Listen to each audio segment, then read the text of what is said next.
my name is Carolyn Bindle, and this is Carol Howard. And we are here at Business Over Coffee International at Bridgeway Business Center here in Memphis, Tennessee. And we are focusing on our share event today. And we are focusing on nonprofits. And we want you to join this conversation at BOCI on Twitter and sign up for your complimentary profile at www.businessovercoffee.com. And Carol, you may be able to recognize the little logo she's got on her shirt here, but this is Master Sergeant retired, another retired, but she's not retired, Carol Howard with the United States Marine Corps. And she is the local community organizer, which encompasses 23 counties, okay? And in her non-retired life, she is a senior training instructor at FedEx, which is located here, the headquarters are here in Memphis.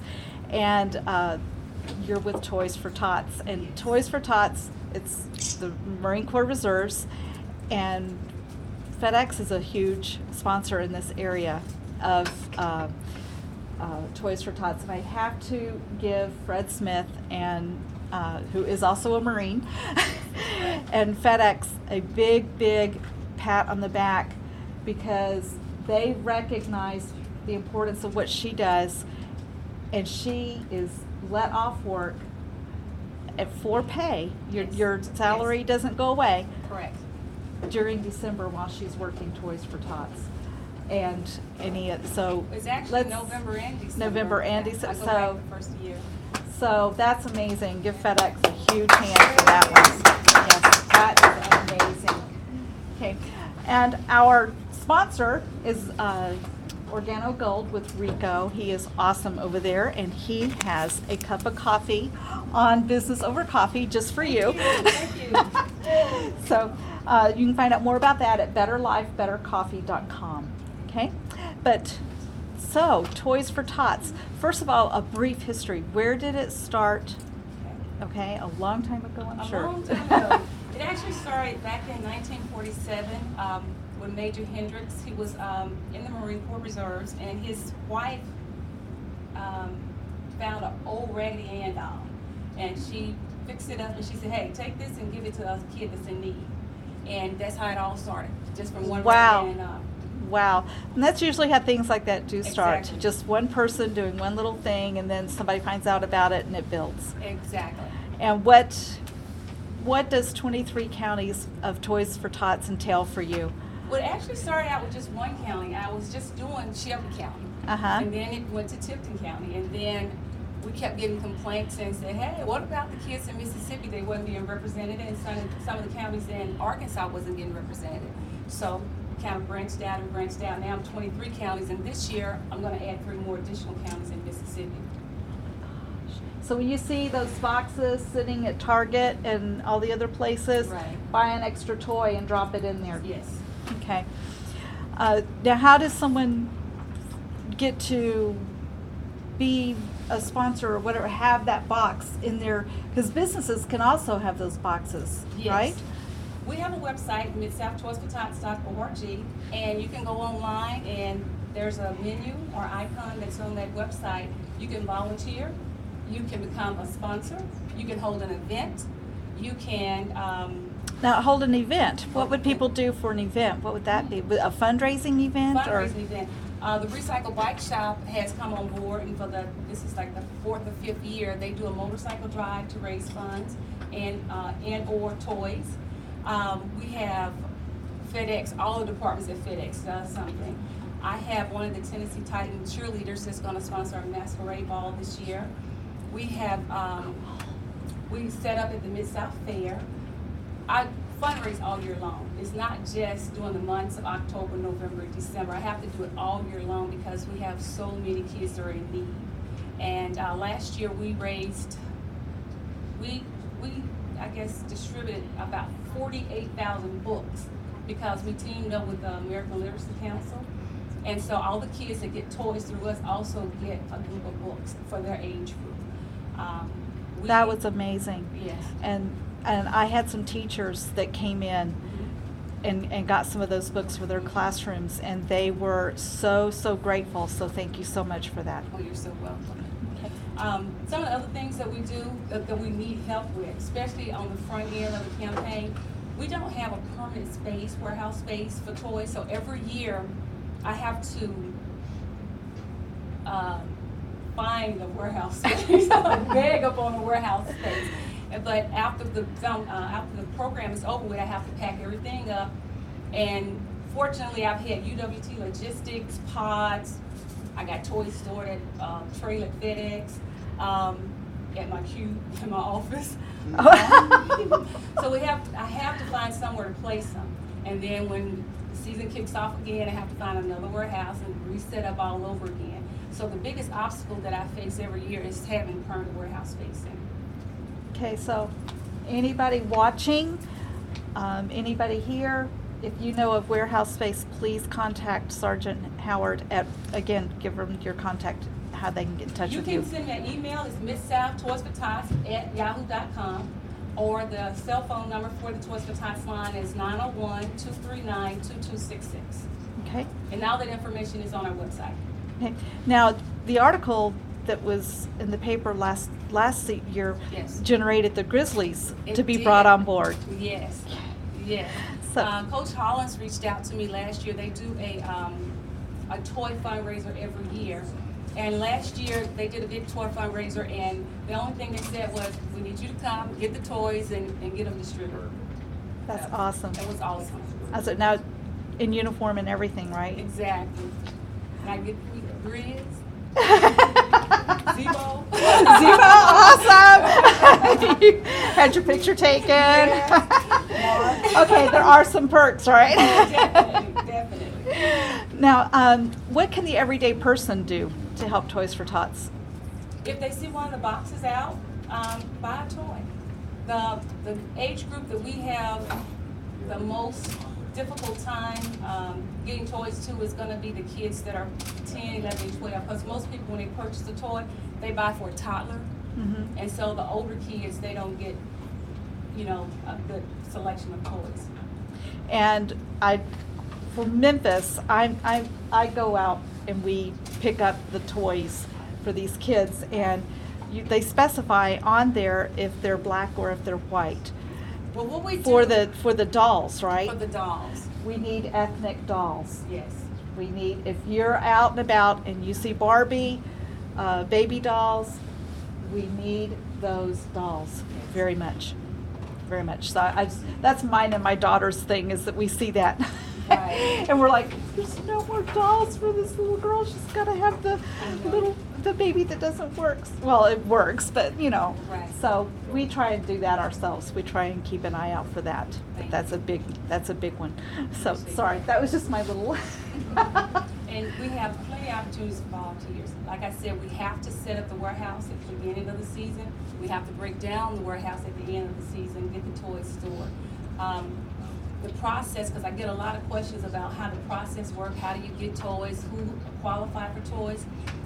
Yeah, who qualifies for the toys? When I initially started, we had a quote unquote standard that we went by. You had to begin some type of government assistance, and then I talked with the Toys for Tots Foundation. I was like, well, when I was, I guess, a single parent years ago, when my son was a baby, he's 21 now, I had a steady income, but I was living on one income. And it was kind of hard to decide, okay, am I going to pay my utility bill this month, or am I going to go and buy toys for my son? And so I didn't fall into those, That rail, yeah. So I said I didn't want to do that. So what I do, I take it a case-by-case basis, because there's a lot of people that are in need that they just won't ask, for whatever reason. And so I'm trying to make it a little easier. Every year I try to get a little bit more technology advanced, and so now they can apply online. It's easier for them to go online to apply than to come to me and say, well, I really need help, because a lot of people won't do that. Okay.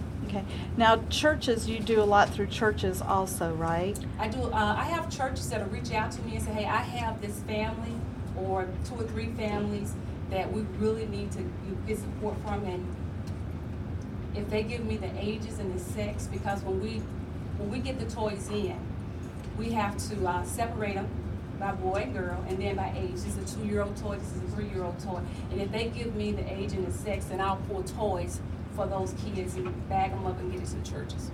Okay. And also individuals, because Individuals, right? Kirk has done some of, my husband has done some of those individual Exactly. deliveries for you. Because So- I've had, last year we had about 10 requests for toys, and they didn't want the family to know because the family just didn't want to ask. And so your husband played Santa for me. We bagged the toys up, and he took them and dropped them off on the front porch. And those kids were totally freaking out. He said Yes. that it was awesome. Yes. Absolutely awesome. So, are there problems still, since we are in a conflict right now and our reservists are busy, are you still having trouble? Because most of you relied a lot on your Marine Corps reservists. Right. And they're all gone. Basically. I have a core of about 12 volunteers that help me year-round. And because the program has grown so large and we used to just concentrate on Shelby County, the Marines will handle Memphis, but I do most of the rural areas. I do Arkansas and I do all of Mississippi to kind of help with the workload, because I was doing it all at one time, and it takes a toll on me. Yeah, it's hard. It's hard. A lot of donors don't see what goes on behind the scenes. I try to get them to come out to the warehouse to see what all takes place just to get that toy to that child.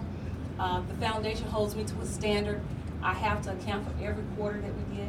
I try not to take cash. I try to get people to go online and donate. That way it goes straight to my account and I can go out and purchase those toys. If you want to donate cash, I prefer a check or money order or something like that. I prefer the toy. Okay, if someone in this room wanted to get more involved, like one of your core volunteers, what would they need to do to, or what does your core volunteers, your people that are on year round? Right. Is that speaking? Do you go out and do speaking engagements or anything like that, or? We have requests. We have lately we've been getting a lot of requests to come and just talk to a group of kids.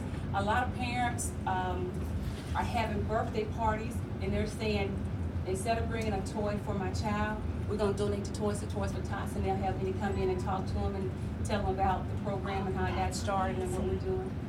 That's amazing. Those Yeah. are some good parents. Yes. That's amazing. So what other things do we need to know about Toys for Tots that maybe we don't know or understand or recognize? I think the biggest obstacle that I'm trying to get people to overcome, you'll see a family, like when my volunteers would help, families would come to pick up toys and they might be in a BMW or they might be in a Lexus, and you'd be like, why are we giving them toys? You have to think beyond that. It's the kids we're giving the toys to. And I know at one time you're gonna have some that's gonna fall through the cracks that shouldn't receive toys, but I'd rather give that toy out and hope that it get to the child that needs it and not give it out and that child don't get anything. Because there's a lot of situations where the kid is last. You know, everything comes before the child, and I just want to put a smile on every child's face at Christmas. Okay. Well, I can attest it's hard work, A lot of hard work. and you're on a concrete floor, so wear comfortable shoes. Yes. And some of these families have 6 kids. That's whenever you get a partner to go around and gather. And what I'm talking about is when you go actually out to the warehouse and you're given a card and it says girl this age, boy this age, boy this age. And then you put all of those toys in this huge bag to bring back up, and then they go through it and staple it, and we call it playing Santa Claus. We're gonna go play Santa Claus for Toys for Tots for the day. And it's amazing. Youth groups, you need youth groups to come in to help you set up. We had a youth group come in and they Awesome. just barely scratched the surface. It helped me get kicked off and Yeah. get the way the way it happens, I have to account for every toy that I get. And one year we had a big influx of bicycles. And so I was trying to give out bicycles to the families that had 5 or 6 kids on that list. And I realized when I was going back to Walmart to make more purchases, one of the bikes that we had donated, that family was returning it. So I was like, I gotta come up with a way to keep them from returning it so that the donors know these toys are gonna stay with those families and they're not gonna take them back to get money to buy anything else. So I set up a process that every toy that comes in, my volunteers, the first thing we do is count all of them. Mm-hmm. And then we take a black mark and mark through the SKU number so that they can't return them. And then on all my bicycles, I got, there's gonna be a yellow, I got a can of spray paint and I painted up on the bottom of the seat with yellow.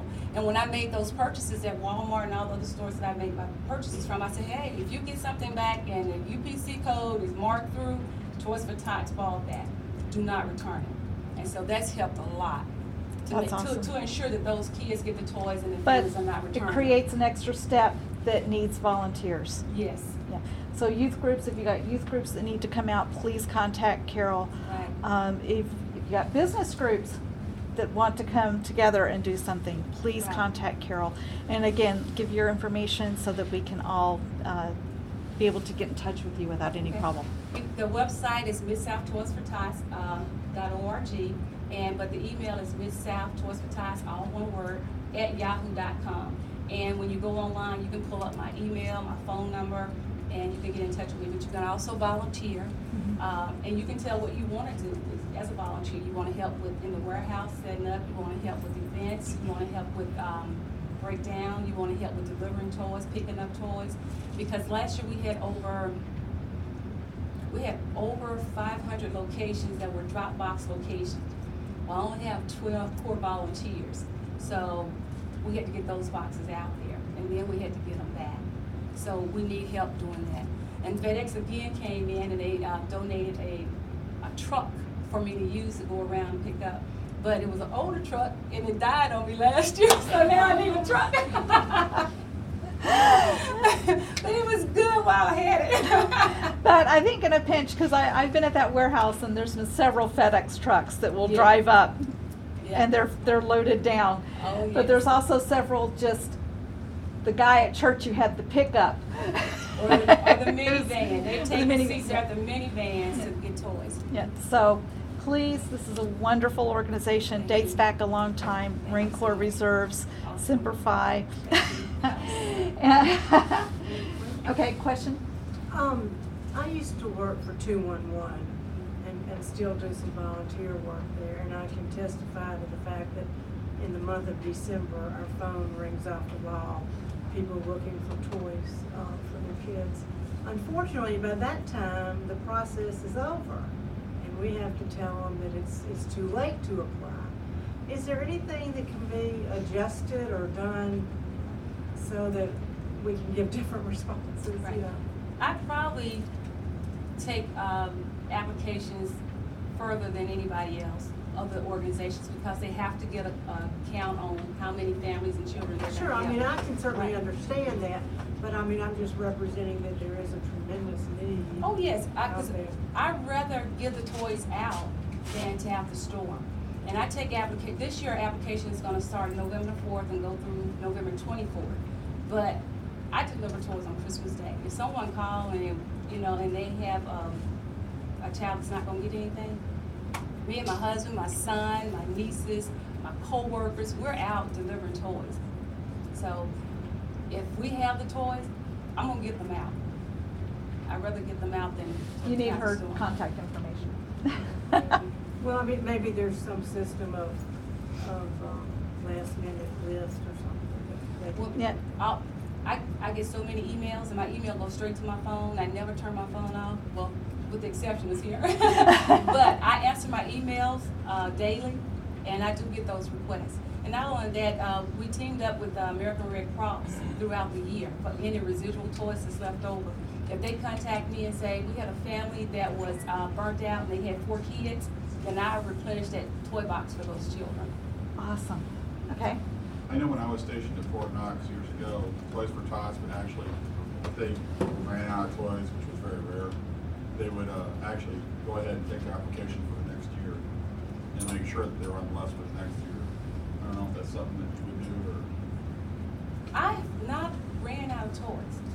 I've never, That's pretty cool. because a lot of businesses, big businesses, they will have a Christmas party, but they have their Christmas party so close to Christmas that we distribute toys, and so I'll still have those toys still coming in. That's And cool.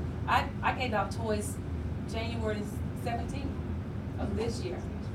Wow. Like she said, hey, my kids didn't get any toys. I said, well, I have toys if you want them, and I gave her toys. That's cool. It was in January. That's awesome. Well, anyone else? Any other?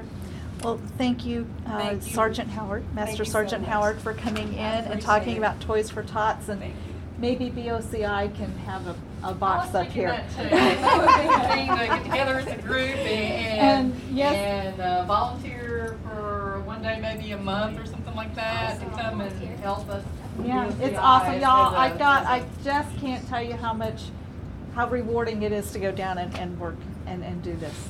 I just want to make a comment. The day before my dad passed away, he was with his woodworking group, and they were making very special, remember that? They were making very special wood tops that for the Toys for Tot group to give out for Christmas, and it just always delighted him to come together and do something that he loved and to be able to give to these kids. And I just wanted to say that it's a happy memory that I have. Thank you. And Carol has brought us commemorative Toys for Tot coins so that you can remember. It's going to be upon us before we know it. Those boxes are going to show up. That's my way of saying thank you, because it's not me. It's all the donors and the supporters that I have that do it, because I'm just the vessel that's getting everything organized and done, but it's the donations and the volunteers that's coming in to help that does it. And I want to always say thank you. So anytime somebody writes me a check, I always get the address and I send them a thank you note at the end of the year along with a coin, just to say, hey, if I didn't say it because it's so busy during that time, I'm saying it now and I appreciate it. I really Awesome. Awesome. Charlotte? I would just like to thank you. Silver House was the recipient of several of those books last year. We were able to hold a function in Memphis, and people came, and we were able to give out the books and Awesome. toys and food for families, and I know that made for a much better Christmas for so many people. Now, you mentioned donations. What's the range of donations that you would like? Are we talking about price or are we talking about age?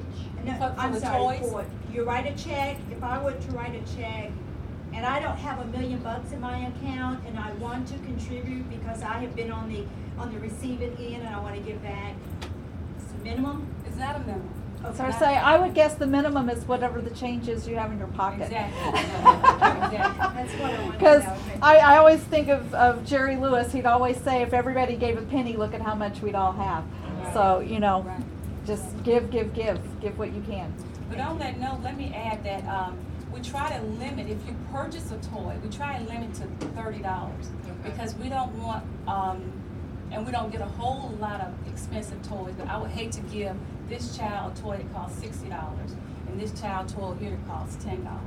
We try to keep it even, so if we can keep it around $30, then everybody get about the same. And we have, last year we were able to give actually about 8 toys per child, plus a group of books, plus stocking stuffers. But we try to give them at least 3 toys.